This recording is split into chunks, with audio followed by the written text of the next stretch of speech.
मैं हूं राव बासित अली और मैं हूं दरख्शां बतूल। नजर डालते हैं अब तक की हेडलाइंस पर। रुपए की बेकदरी का नया रिकॉर्ड कायम। ओपन मार्केट में डॉलर ने डबल सेंचुरी मुकम्मल कर ली। 2 रुपए इजाफे के बाद अमेरिकी करेंसी की कीमत 200 रुपए तक जा पहुंची। इंडियन बैंक में डॉलर 1 रुपए 1 पैसे महंगा 196 रुपए 75 पैसे का हो गया।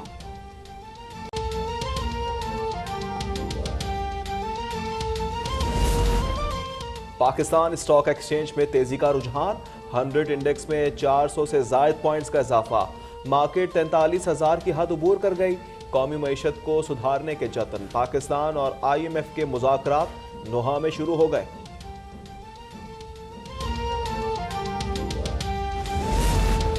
मुल्क की मौशी सूरत हाल अस्करी क़यादत के सामने रखी जाएगी। हुकूमत ने कौमी सलामती कमेटी का इजलास जल्द बुलाने का फैसला कर लिया। सख्त मौशी फैसलों पर तमाम शराकतदारों को एतमाद में लिया जाएगा। हुकूमत का लग्जरी और गैर ज़रूरी अशिया की दरामद पर मुकम्मल पाबंदी का फैसला। वज़ीर आज़म की ज़ेर सदारत गैर ज़रूरी और लग्जरी अशिया की दरामद पर इजलास में फैसला कर लिया गया। वज़ीर आज़म शहबाज शरीफ ने कहा कि दरामद पर ज़र मुबादला खर्च नहीं करने देंगे।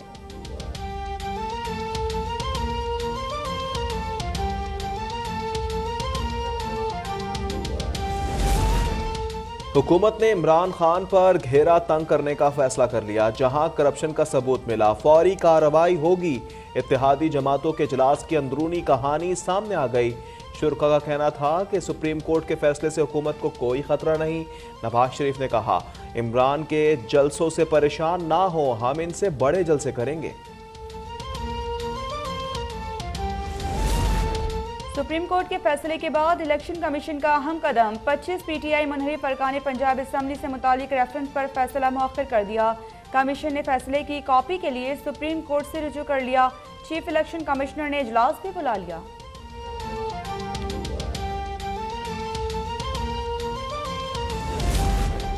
तिरसठ की तशरीह के बाद पंजाब असम्बली में सूरत हाल दिलचस्प हो गई।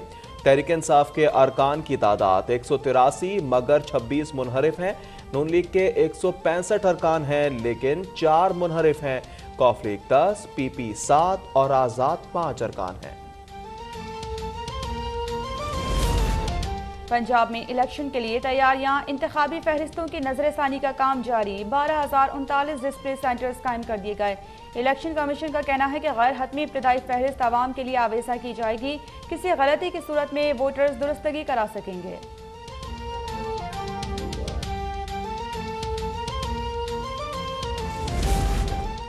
अतियात कैसे आए, कानूनी या गैर कानूनी तरीके से? PTI ममनुआ फंडिंग केस में इलेक्शन कमीशन का सवाल। PTI के माशी माहिरीन का कहना था स्टैंडर्ड ऑडिट रिपोर्ट पेश की गई थी मगर स्क्रूटनी कमेटी ने इसे नजरअंदाज किया। इन्हें रिपोर्ट की खामी बतानी चाहिए थी। केस की समाअत कल दोबारा होगी।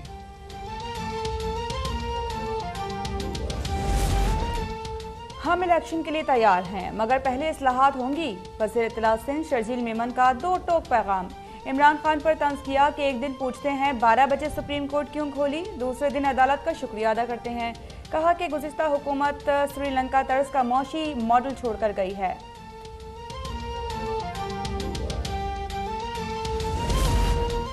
सुप्रीम कोर्ट ने मुनहरिफ अरकान पर राय दी है, फैसला नहीं।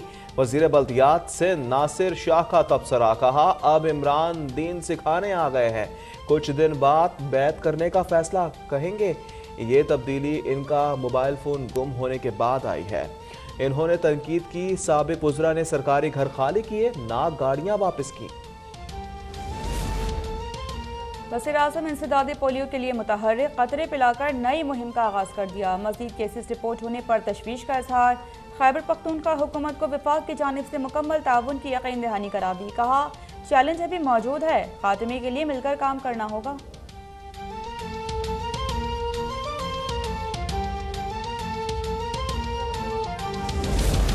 वज़ीर ख़ारजा बिलावल भुट्टो 2 रोज़ा दौरे पर अमरीका पहुंच गए। आज हम मनसब एंटनी ब्लिंकन समेत अहम शख्सियात से मुलाकात करेंगे। Global food security call to action पर वजारती इजलास में शिरकत स्केजुअल है। वो आलमी अमन से मुतल्लिक सलामती कौंसिल की बहस में भी हिस्सा लेंगे।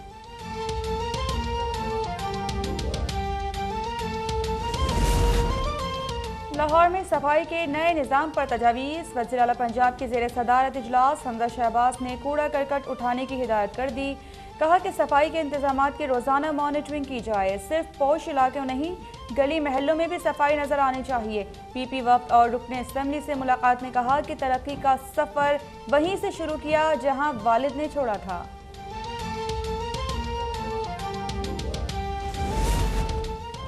वज़ीर आज़म से वज़ीर आला सिंध की मुलाकात। मुराद अली शाह ने सूबे में इंतज़ामी अमूर और अमन व अमान पर ब्रीफिंग दी। शहबाज शरीफ का कहना था शरपसंद अनासिर को कराची का अमन तबाह करने नहीं देंगे। दोनों रहनुमाओं ने आज़म किया शहर की तरक्की के लिए भरपूर ताउन से काम करेंगे। तहरीक इंसाफ आज गुजरावाला में पावर शो करेगी। जलसे की तैयारियां जारी। साउंड सिस्टम, लाइट्स और बड़ी स्क्रीनें नस्ब। स्टेडियम में 40,000 अफराद की गुंजाइश। चेयरमैन इमरान खान खिताब करेंगे। इन्होंने आज लाहौर में मुशावरती इजलास भी तलब कर लिया।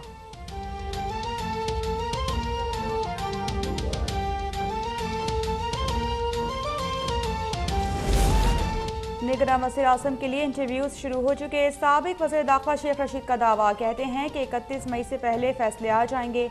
अब ये लोग इदारों से भीख मांग रहे हैं। Lahore high court Rawalpindi bench ने मस्जिद नबवी वाक़या केस में अबूरी जमानत में 6 दिन तक तौसी कर दी।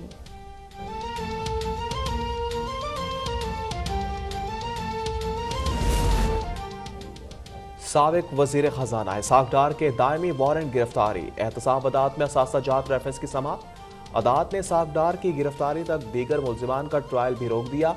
हुक्म दिया मुलजिम की गिरफ्तारी और पेशी तक कार्रवाई आगे नहीं बढ़ेगी।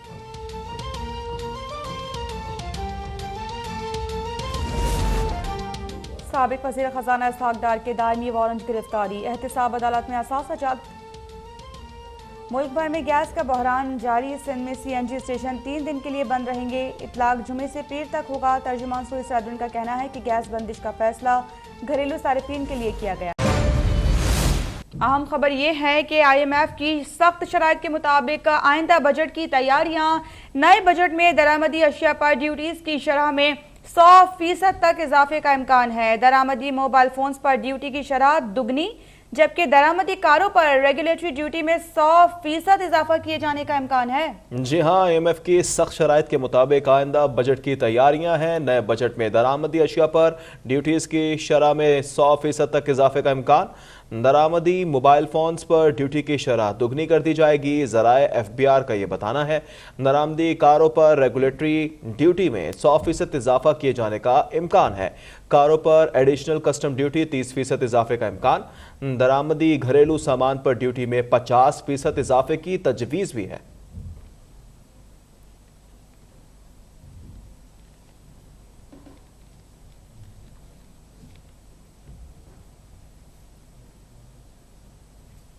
रहनुमा पीपल्स पार्टी शाजिया मरियम इस वक्त मीडिया से गुफ्तगू कर रही हैं। लेकिन वो नंबर्स इतने बड़े नहीं हैं जितने इमरान खान के 3.5 पौने 4 बरसों में लिए गए कर्ज़ों का फिगर है।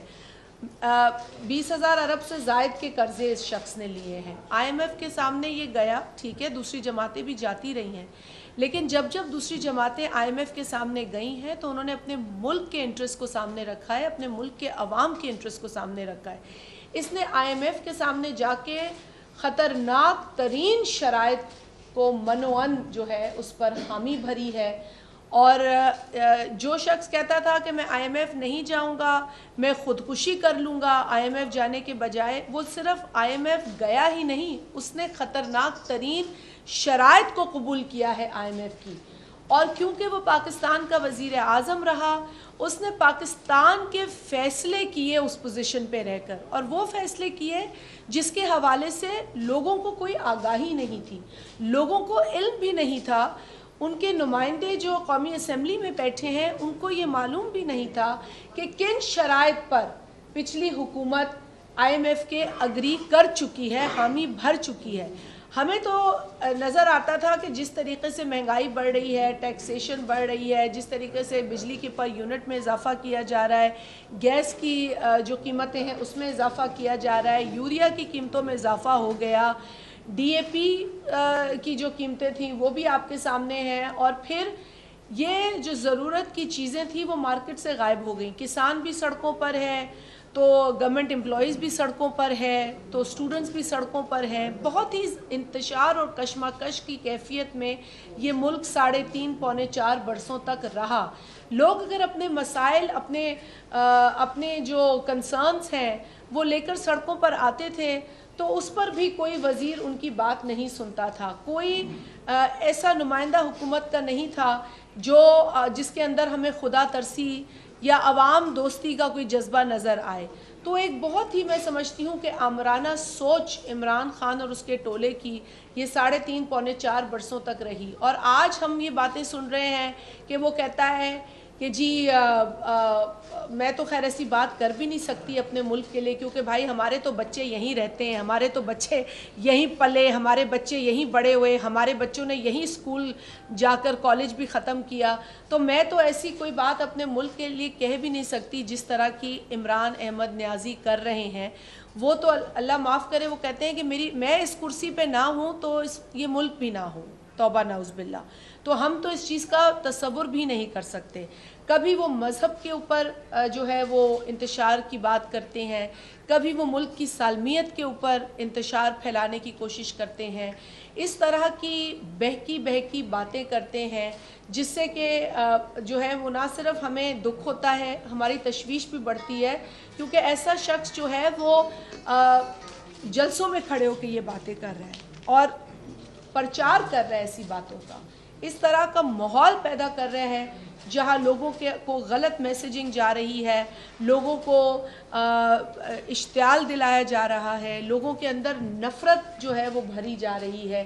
और ये पाकिस्तान की खिदमत नहीं है, ये सबसे बड़ी डिससर्विस है पाकिस्तान को जो इस वक्त इमरान खान कर रहे हैं। वो सही कहता था ना कि मुझे तुम इक़्तिदार से निकालोगे तो मैं ख़तरनाक हो जाऊंगा।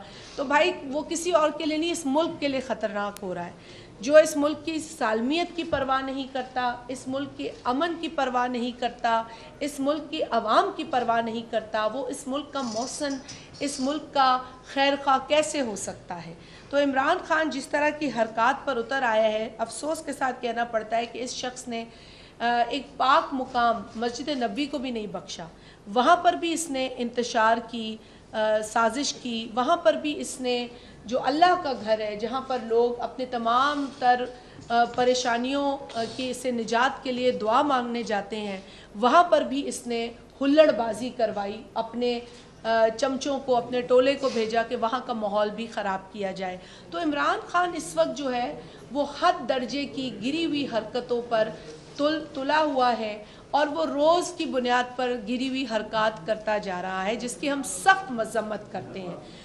इस वक्त जो हुकूमत है यकीनन उस हुकूमत के सामने बहुत ज़्यादा मसाइल हैं, लेकिन जो पिछली पौने 4 बरसों की हुकूमत थी उससे भी तो सवाल खड़े किए जाने चाहिए। चले अगर हम ये सवाल नहीं भी खड़े कर रहे तो आवाम तो फिर भी पूछते हैं ना कि जी कहाँ गई 1 करोड़ नौकरियाँ, कहाँ गए 50 लाख घर, कहाँ गए वो 350 डैम्स जो इमरान खान ने कहा था मैं बनाऊँगा, कहाँ गए वो 150 कॉलेजेस